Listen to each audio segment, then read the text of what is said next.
Vamos continuar a fazer alguns exercícios que nos vão permitindo perceber melhor como é que nós podemos utilizar o JavaScript e interagir com os nossos elementos do HTML.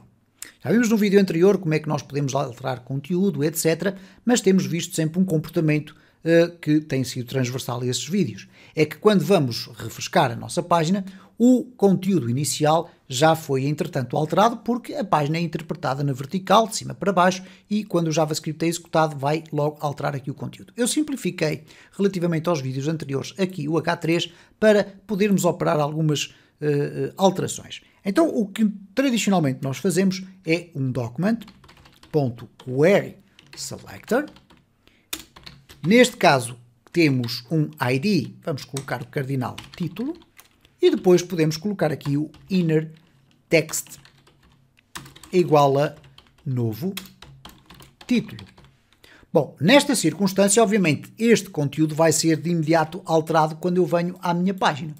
Ora, vamos imaginar que eu quero que este conteúdo só seja alterado depois de acontecer um determinado evento. Nós iremos aprofundar mais os eventos já muito em breve, porque nós temos de facto propriedades e eventos nos elementos. O que é uma propriedade? Já vimos, é por exemplo o inner text, é por exemplo o style, é por exemplo a cor dentro do style, é o alt que existe aqui dentro da imagem ou o source. Estamos a falar fundamentalmente de atributos, ok? Isto são as propriedades. O que são os eventos? São circunstâncias que acontecem quando, por exemplo, nós fazemos um clique com o mouse, ou quando nós passamos o cursor do mouse por cima de um determinado elemento. Então, ou por exemplo, quando num formulário uma lista selecionável em que nós alteramos a seleção dessa lista, ela vai ter também um evento associado a isso. Ora, nós iremos aprofundar mais sobre eventos nos próximos vídeos, mas vamos aqui criar um evento para operarmos uma execução do JavaScript só quando nós quisermos. Para isso, nós vamos criar aqui uma function, executar, e dentro desta function nós vamos colocar este código. Bom, o que é que vai acontecer agora no caso de nós irmos refrescar a nossa página? Reparem que o título é "Este texto tem importância", ele não foi alterado. Não foi alterado, obviamente, porquê? Porque estando esta instrução envolvida no interior de uma função, ela só será executada quando nós chamarmos a função. Onde é que nós podemos chamar a função? Obviamente que eu posso chamar a função aqui, executar, e na prática vamos ter exatamente o mesmo resultado ou o mesmo output que teríamos se não tivéssemos numa função, porque o código é interpretado, é executada a função é executada ali. Vamos experimentar a executar a função antes dela estar definida e também não vamos ter grande problema, ok? Embora o mais comum é vermos primeiro a definição da função e depois o pedido para a sua execução, e reparem, eu tive a ocasião de referir no fecho do vídeo anterior que a consola do nosso browser é também um local onde nós podemos executar o JavaScript. Executar o JavaScript puro e duro ou o JavaScript na sequência daquilo que já está carregado no nosso documento. Neste caso, já temos aqui definida uma função executar. Então, se eu chegar aqui e colocar executar, reparem que ele sabe o que é que existe, identifica inclusive como sendo uma função. Se eu abrir e fechar o parênteses e agora pressionar o return, reparem o que é que aconteceu. Temos aqui já a alteração do nosso código. Então nós podemos criar funções e antes de as associar a um determinado evento, poderemos chegar aqui à consola e testar para verificar se o output vai ser correto. Por exemplo, eu posso agora, e reparem que fica muito mais fácil se eu colocar aqui um document query selector título e colocar isto como sendo um elemento, vamos colocar aqui um é para simplificar, é igual a isto, e agora poder fazer aqui simplesmente isto. É título, ok, e agora é .style.color igual a blue. Duas operações efetuadas. Reparem, não há qualquer alteração, mas se eu colocar aqui o executar e pressionar o return, reparem, ele vai-me apresentar a estrutura da função.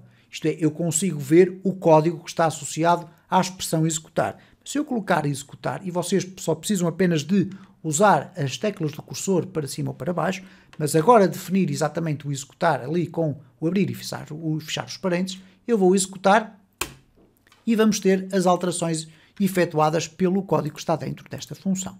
Bom, mas dito isto, Como é que nós associamos a um determinado elemento um evento?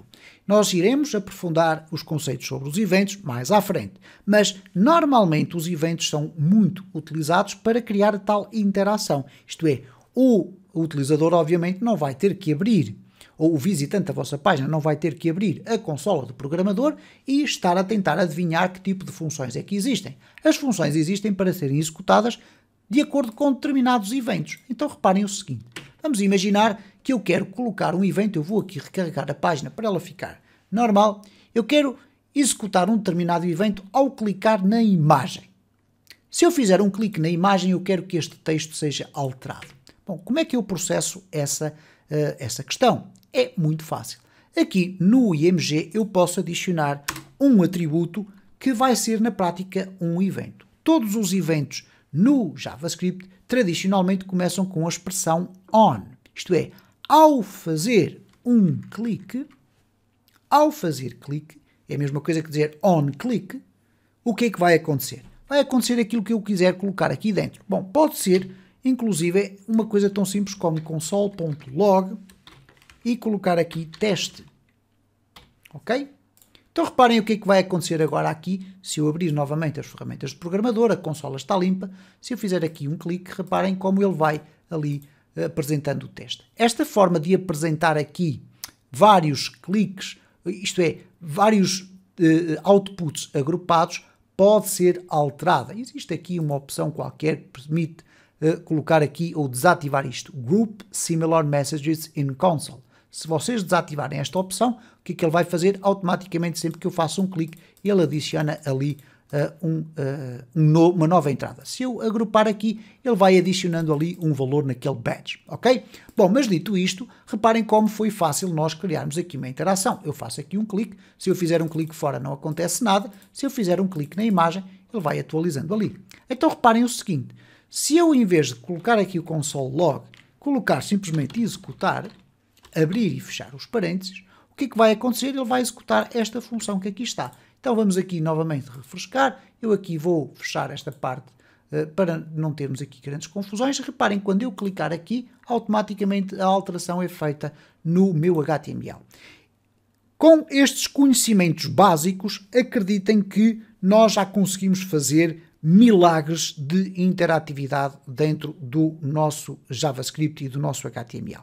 É importante, contudo, aprofundar um pouco mais conceitos relacionados com os eventos. Nós iremos falar sobre tudo isso durante os próximos vídeos desta série, com exemplos práticos como este, para depois irmos aprofundando um bocadinho mais a utilização dos eventos, a questão do aspecto visual ser um bocadinho melhorado e nós podermos interagir com eles, esconder, mostrar elementos, acrescentar elementos e remover elementos aos nossos projetos web.